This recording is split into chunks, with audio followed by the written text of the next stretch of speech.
Good morning, everybody. Matt Moda here to give you my favorite MLB home run predictions for today. We are talking Monday, June 2nd. Happy second day of June, everybody, for everybody who celebrates the June weather for home runs. I'm going to have another spray the board type of day for home runs for you guys to lock in. I'm going to have 9 total for you guys. So hopefully we have a good day today because we did not have a good day yesterday. We'll just get right into it. I had 8 guys yesterday, 0 for 8.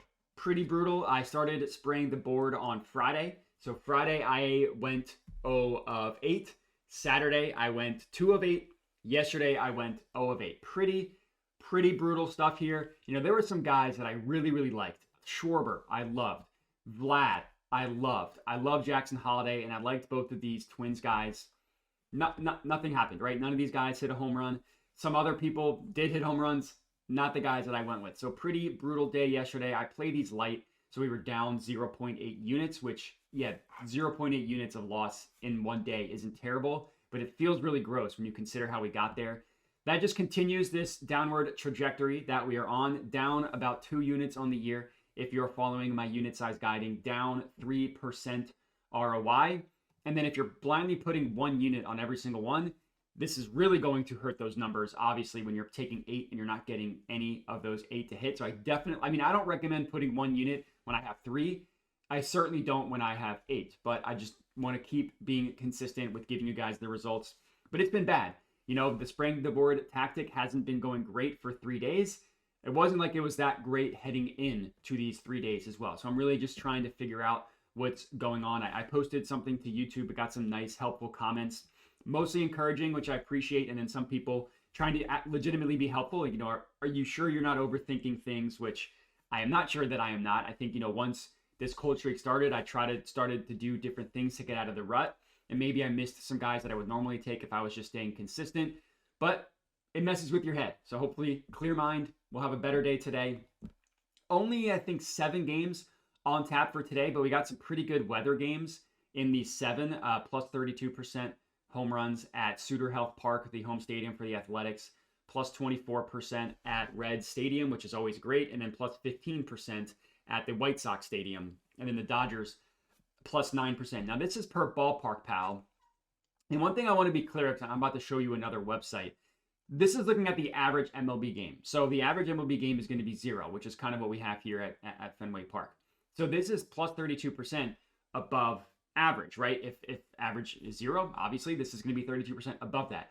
I've started to look at Weather Edge, and Weather Edge is different. So Weather Edge looks at the specific stadium, and then it says, how does weather impact home runs at this specific stadium? So that's why you see a huge discrepancy between Weather Edge and Ballpark Pal at Great American Ballpark, because tiny stadium. So it's always going to be beneficial for home runs at Great American Ballpark. But from a weather perspective specifically, it's fine. You know, there's nothing from a weather perspective that is making this game great from a home run perspective. Now, it's decent for the Red Sox. It's decent for the White Sox. Giants is always going to be brutal. And then the Dodgers, they actually have as a negative from a weather perspective. But it doesn't look like the weather there is that bad. And Dodger Stadium is generally fine for home runs, which is why I'm not scared off of that. But Weather Edge, and just to kind of confirm, everything in this tool is park specific. Comparing MLB average would mean parks like Coors Field would always be plus regardless of weather. And the purpose of this is to see how weather impacts each ballpark in each game. So that's why you see the discrepancy between Ballpark Pal and Weather Edge. I think having multiple sources is always good. So don't just rely on one blindly and say, okay, this is the correct one, because everything kind of calculates things differently. I think as much as you can cast a wide net is good. Anyways, that is enough of that. So we can start getting into the dongs. So I'm going to have 3 in the Dodgers versus Mets game. All of them are going to be on the Mets. I have Pete Alonso to hit a home run. He's best offered at plus 370 odds at FanDuel.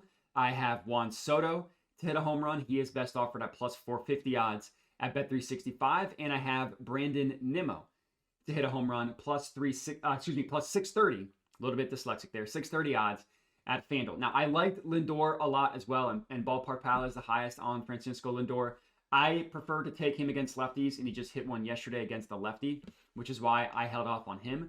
Now, the thing with the Mets guys is they're going up against Dustin May, who's not the worst pitcher in the world. He's not terrible. He's also nobody to be scared off of. And he's actually slightly worse against righties. So even though I'm taking 2 lefties, he is slightly worse against righties. Like if we look at all his stats here, ISO rate in the last 30 days allowed to righties 244. That's disgusting. WOBA 396. That's disgusting. Strikeout rate is actually pretty high at 28%. So he is striking guys out. So you can kind of explain away these higher percentage numbers, like hard hit rate, almost 70%. Barrel rate, almost 18%. So yeah, guys are hitting him hard. He's also striking out guys a lot as well. And that's okay. We're okay with high strikeout rates if when they make contact, those numbers are also high. Now, it's not like he's against left-handed hitter, somebody that you're horrified of, right? Barrel rate allowed to lefties, almost 10% in the last 30 days. ISO rate of 164 obviously is a lot worse, but there's a lot, worse from a batter's perspective, but it's not anything you want to stay away from. So I'm good with these guys on the Mets. Now, the thing with Soto, he's had the kind of a snake-bitten season where he's just barreling the ball up like crap, has not been able to get one to go yard. That finally changed yesterday, and we see with these guys that home runs come in waves. Now, I know I go with a lot of guys that hit home runs in the previous days, and it seems like I'm never able to get the correct guys that go back-to-back. But we see all the time batters have these stretches. Like Cal Raleigh, he just hit 3 games in a row with the home run. Probably shouldn't have avoided him in all 3 of those games. We see Ohtani, Judge. Obviously, those are the best hitters in baseball, but Soto's on that level. And you look at barrels over the last 14 days, and we see on the list here, 7th, tied with 10 batters with 8 or more, Juan Soto. Now, his fly ball rate isn't terrible at 38%. The problem is the no line drives. 5% line drive rate is admittedly pretty disgusting, but he's kind of starting to come out of that. And yesterday he hit a home run. He annihilated a baseball, 110 miles per hour off the bat, 22-degree launch angle, 388 feet, home run. At Dodger Stadium, home runs can fly. And then with Pete Alonso, he's the righty, so we get the best handedness matchup here. Pete Alonso versus a righty because Dustin May struggles versus righties. Pete Alonso just nuked a home run yesterday. 107 miles per hour off the bat, 34-degree launch angle, 407 feet, home run in 30 out of 30 ballparks. Absolute no doubter.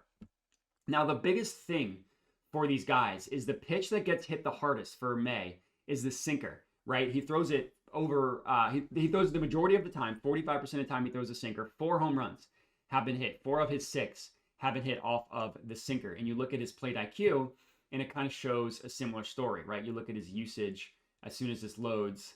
If it decides to load, if it doesn't, it would tell you that, there we go. No, I wanted to go to his usage.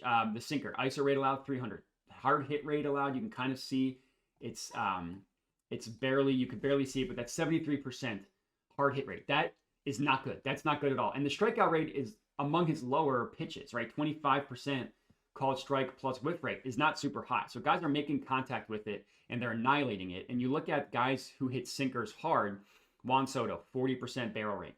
Pete Alonso, 14% barrel rate. And Brandon Nimmo, who I'm going to talk about next, 14% barrel rate. Hard hit rate, also very high for all 3 of them as well. Now, Lindor has made contact with 1. It was a ground ball, but he hit it hard. But the other guys, Soto, Alonso, and Nimmo have, Nimmo's is a little bit lower than what you would like at 43%, but recently he's been hot. And you look at Nimmo, which is what I want to show you here.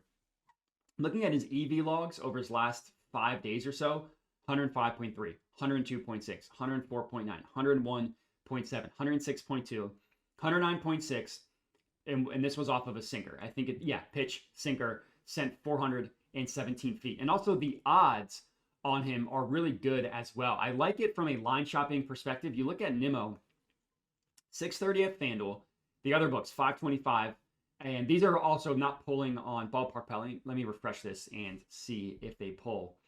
Because I want to show you the big discrepancy between all the books. Yeah, they're not polling, but 500 and 525, it's decently higher on FanDuel compared to all the other books. So it's one of the highest EV plays from a line shopping perspective on Brandon Nimmo. So all this is to say, I like all 3 of these guys to hit a home run, all 3 guys on the Mets.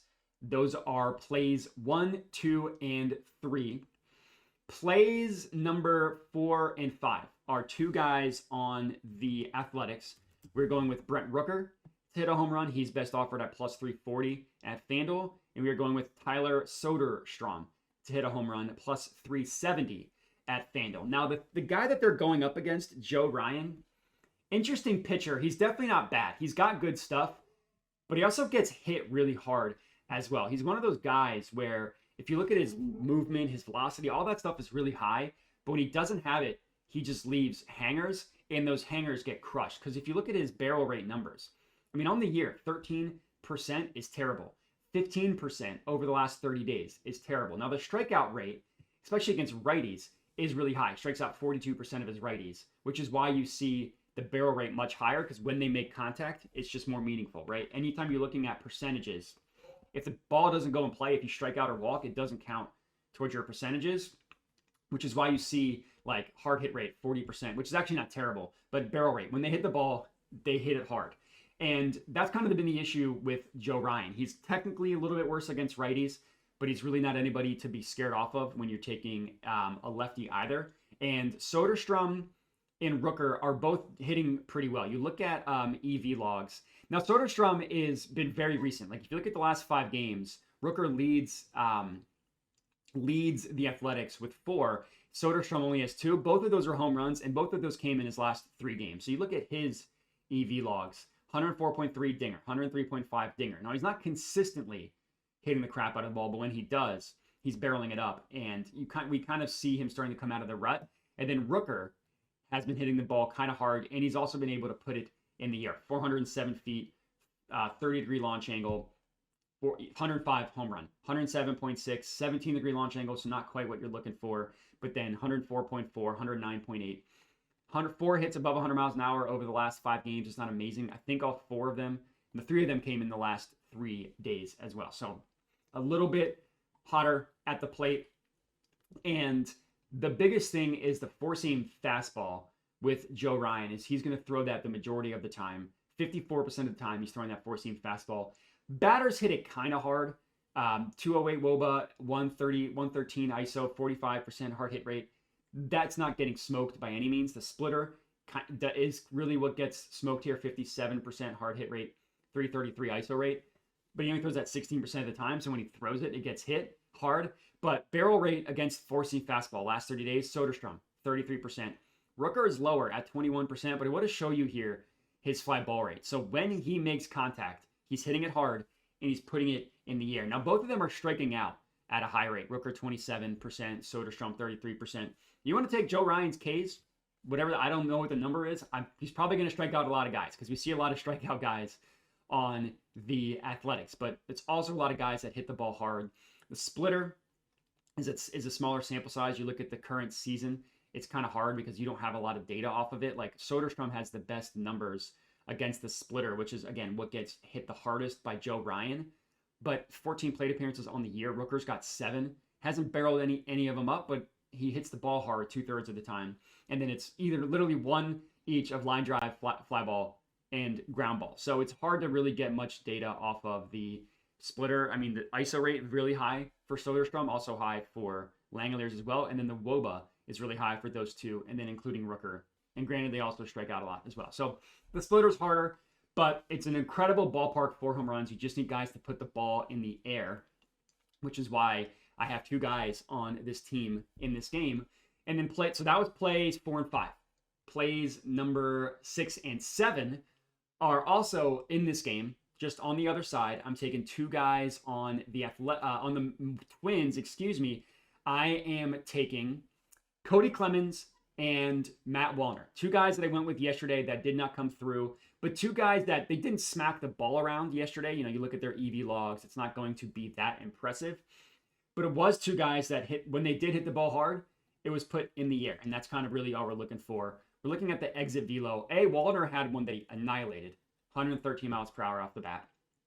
And then they both had flyouts that were 99 miles per hour. Wallner at 31-degree launch angle, Clemens at 40. No, Clemens needed to get a little bit less under it, and they both needed to be hit a little bit harder. But when you're hitting hard hit flyouts, that is what you like to see. That is something that is a good sign. So I have both of them. The odds on them, so Wallner, for whatever reason, is not pulling. He's best offered at plus 360 at DraftKings. And then Cody Clemens, I believe, is also not pulling. Cody Clemens is 425 at ESPN Bet. So I'll just show you here. Cody Clemens plus 425 ESPN Bet, Matt Wallner 360 at DraftKings. That's plays 6 and plays 5 and 6, I believe, 6 and 7, whatever it is. You know how to do math. The two guys on the Twins. So Severino is kind of similar to Joe Ryan, where he's not terrible. You know, he's not a horrible pitcher in the world. His barrel rates are generally pretty low. ISO rates generally pretty low. He gets hit harder by lefties, which is why we are taking two lefties. I mean, we see on the year barrel rate is higher, ISO is higher, WOBA is higher. And both of these lefties are hitting the ball hard. And what I like is the fly ball rate, especially for Clemens. So he's not an everyday in the lineup, but only 65% of the time he's hitting a line drive or a fly ball, which is pretty good. And he's hitting the ball pretty hard as well. 66.7% hard hit rate on the year, 14.5% barrel rate. And you look at the last 30 days, which is when he's really starting to play every day for the Twins, that ground ball rate is down to even 32%. So 68% of the time, he's not hitting a ground ball. And that barrel rate, 18.9%, is very, very good. What I like about him is when he hits the ball hard, he also puts it in the air. Now, Wallner is interesting. He's missed a bunch of time. You look at Matt Wallner, so his numbers like the last 14 days or whatever, he's played 2 games since he's come back. In those 2 games, he's hit the ball really well. A barrel in each of them, 2 hard hits in each of them, and he actually hit a home run 2 games ago in Seattle. So I like the fact that he's come in and then immediately started raking. The matchup is not incredible. Severino, he doesn't have one pitch that gets smoked. He kind of throws a bunch of different pitches, like nothing more than 25% of the time. And they all kind of get hit a little bit. The 60% hard hit rate on his fastball is high, but guys not really hitting it for power. And then the sweeper, sinker, and cutter and changeup are all kind of hit. So there's really not a pitch mix thing here. It's targeting two lefties at this ballpark against a pitcher that can be had by lefties. So what? That's plays 6 and 7. I believe I know I have 3 more. So however that math checks out, I am going to have 3 more. 2 of them are in the Brewers versus Reds game. I am taking Elly De La Cruz, which admittedly the odds are disgusting. Very, very bad odds. And I'm taking Tyler Stevenson as well. Now, Elly is best offered at 300 at FanDuel and Bet365. And Stevenson is best offered at 480 also at FanDuel. Now, I was really, really close to not going with Elly just because of the odds. I mean, 300 is truly disgusting. But I didn't want to see him hit a home run and then be like, dang it, I missed it because of the odds. And he's been hitting the ball very, very hard. We're going back to just barrels over the last 2 weeks. And guess what? Elly De La Cruz is one of those 10 batters with 8. He's got 20 hard hits in the last 2 weeks, which is very, very good. And he's starting to lift the ball. The biggest issue for Elly has always been his fly ball rate. He just hasn't been able to do that. 47% of the time he's hitting the ball in the air. 19.3 degree launch angle that's good in general. For Elly, that's very, very good. I mean, you look at some of these guys that have been, Cal Raleigh, 8 home runs, 70% fly ball rate. Taylor Ward, 4 home runs, 60% fly ball rate. Elly getting his close to 50%, that's really, really good. That 19 degree launch angle, that is exactly what you are looking for. And then Tyler Stevenson has also been hitting the ball very, very hard. We look at, I'm going to go to EV logs and go to Cincinnati. Let's look at go to the last 5 games. Tyler Stevenson Elly leads the Reds, Tyler Stevenson is second. You look at the last 10 games. Tyler Stevenson is second, Elly De La Cruz is number 1. You look at the last 3 games. Again, small sample size. Stevenson is 1, Elly is 2 in terms of EV logs, hits above 100 miles an hour. So both of them are hitting the ball hard. Both of them are putting the ball in the air. 71% fly ball rate for Stevenson in his last 3 games, 50% for Elly. That's phenomenal. That is just incredible. Now, the pitcher they're going up against is very interesting. They're going up against Aaron Savale. Now, Aaron Savale made a start, his first start of the year, got crushed, just sent to the moon repeatedly, just taken to the woodshed. Missed a bunch of time, came back, hasn't been terrible since he has come back. So he's made 2 starts since he's come back. He hasn't been bad. Now, he's been hit really, really hard by lefties, and there is why we have to have Elly De La Cruz. Even in his last 2 starts when he has been pitching better, 333 ISO rate to lefties, bad. WOBA, 374, bad. Fly ball rate, 63% fly ball rate. Terrible. I'm not even going to say bad. That's terrible. Hard hit rate, 63%, bad. Barrel rate, 9.1%, pretty bad. Not as horrible as these other numbers, but pretty bad. Against righties, he's much better, but Stevenson has been so hot that I wanted to include him. He could get one off the bullpen. Tyler Stevenson can. And yeah, so that's basically it. It's a pitcher that gets nuked. It's the best stadium, I should say, the best stadium for home runs. And then look at barrel rate last 30 days against righties. Now, Will Benson, you look at him, the hot streak from Will Benson, it's over. It was 3 to 4 weeks ago, not in the last 2 weeks, so we don't really include that. But Ellie, 22% in his last 30 days. Stevenson, 19% in his last 30 days. Hard hit rate, 69%. That's a very nice number for Stevenson. 65% for Ellie. All their numbers are very, very good, and it's a pitcher that can get got, and it's a pitcher that gives up a ton of fly balls in a stadium where fly balls equal home runs because it's such a short stadium. So I forget what number we're on, but those are two guys. I know I only have one guy left. The last guy I'd say the one thing that I want to mention before we get into it. So I mentioned how stinky the odds are for these guys on mostly Ellie. One thing that I just want to give a shout out. If you use ProphetX, you can get a really good price on both Christian Yelich, who I avoided because stinky odds and he's dealing with the hand thing. Then Ellie, instead of 300, you can get 330. And that's a pretty big deal in the grand scheme of things. And this actually might have gone up to plus 340. If I refresh, we can see, I think it might have gone up. So 400 is actually on No Vig, which is very similar to ProphetX. They're similar companies. You can request your own odds. And then, yeah, still 330 on Ellie. So just want to give a shout out to the two exchanges. They both have really good prices on Yelich and Ellie De La Cruz. But the last guy that we are taking here is Riley Green. We're taking Riley Green to hit a home run. Stinky odds on him as well, plus 340 at FanDuel. But this is also plus EV from a line shopping perspective. No other book has it at 300 or above. Now, people in the comments are rightfully going to say that FanDuel should always have the best odds because FanDuel doesn't void players that don't start, but they come in and pinch hit. So that is true, but it's also not every single time. I guess Fanatics has 315, which I missed, but most of them are below 300. And you also don't always see discrepancies like this where FanDuel has the best odds by this wide of a margin. So you're right. Yes, they should. Theoretically, they should always have the widest margin in terms of odds, but they don't. Now, Riley Green and hitting the ball incredibly hard recently. I mean, you're sensing a theme here. That's all we're looking for. Is guys hitting the ball hard. Barrels, he's got 7 over the last 2 weeks. So he's one of 17 batters with 7. Not quite the 8 or 9 range like you see the guys at the top. Still very, very good. Barrel rate over these stretch of games, last 30 days. Number 1 on Detroit at 29%. Incredible barrel rate. Now, the fly ball rate is low. The line drive rate is high. So that's kind of okay. He's also got the highest hard hit rate on the Tigers as well at 58%, 2 incredible numbers.